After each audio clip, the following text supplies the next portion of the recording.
recebemos a notícia que a Anvisa aprovou a primeira medicação anti-amiloide no Brasil, o donanemab.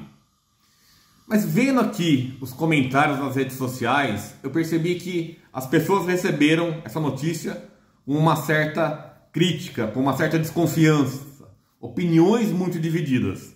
Mas e aí, Fábio? O copo está meio cheio ou meio vazio? Vamos entender isso?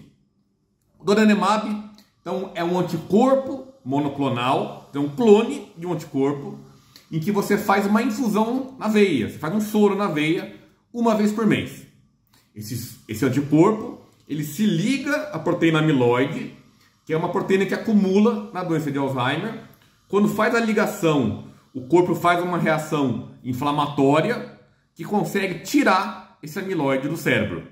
Então, o objetivo da medicação é fazer a limpeza do acúmulo da proteína amiloide, tá?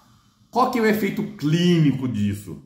Tá? Então, alentecer a progressão.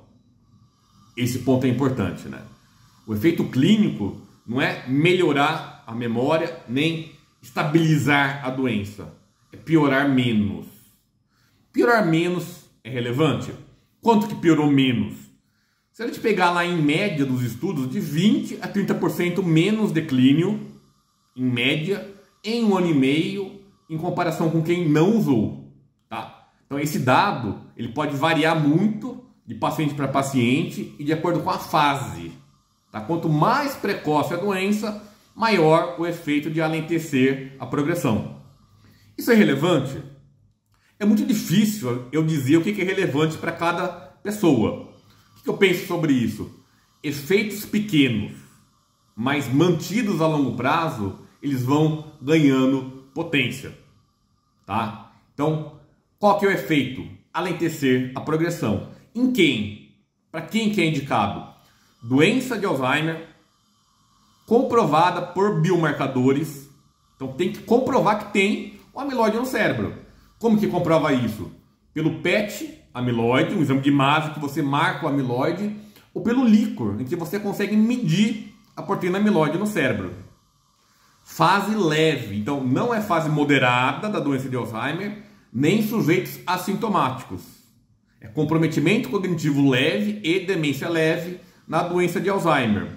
Aqui no Brasil, tem um ponto importante que a medicação foi aprovada para sujeitos que não têm um gene de risco, chamado ApoE4, ou que tem apenas uma cópia desse gene. Quem tem duas cópias, chamadas de homozigotos, para o ApoE4, a medicação não foi aprovada, não foi indicada. Por que isso?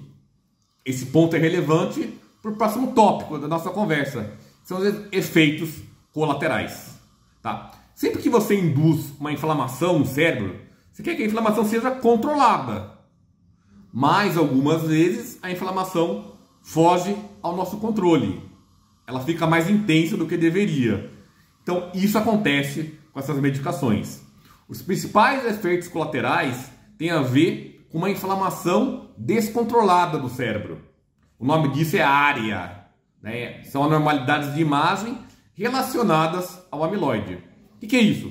É ou um edema, uma inflamação no cérebro, ou uma pequena hemorragia, uma hemorragia microscópica, chamada de microhemorragia. Um fator de risco para ter esses efeitos colaterais é o gene de risco para a doença de Alzheimer, que é o ApoE4. Se a pessoa tem 2 genes de risco, né, a chance de ter sangramento ou inflamação é tão grande que não vale a pena usar esse remédio.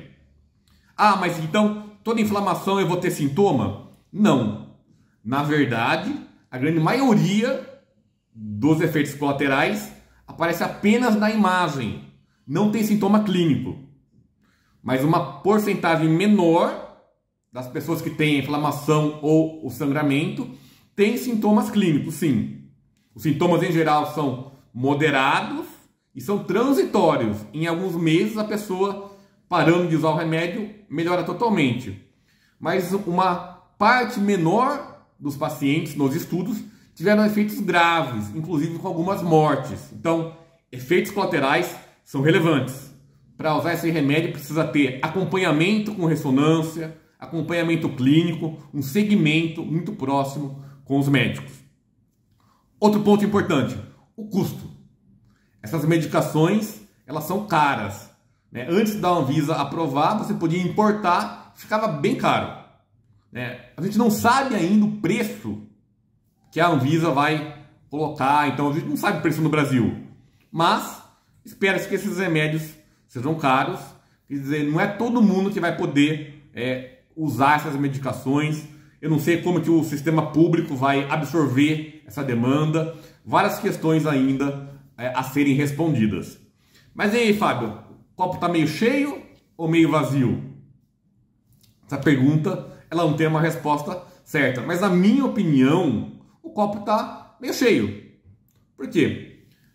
A gente não tinha nenhuma novidade no tratamento da doença de Alzheimer há anos, talvez há algumas décadas. E aí, essa novidade, mesmo não sendo talvez a melhor versão da medicação, é uma versão inicial, espera-se que melhore ao longo de alguns anos, mas essa aprovação vai estimular a pesquisa, a implementação de biomarcadores, os diagnósticos precoces da doença de Alzheimer no Brasil. Então vai impulsionar várias coisas para a gente chegar no alvo final, que é melhorar o diagnóstico, o tratamento e a qualidade de vida de todo mundo que sofre com a doença de Alzheimer. Então, apesar de ter vários poréns, apesar de ter um efeito modesto, possíveis efeitos colaterais, eu acho que é uma boa notícia. Eu vejo como um copo meio cheio. Como é que você vê isso?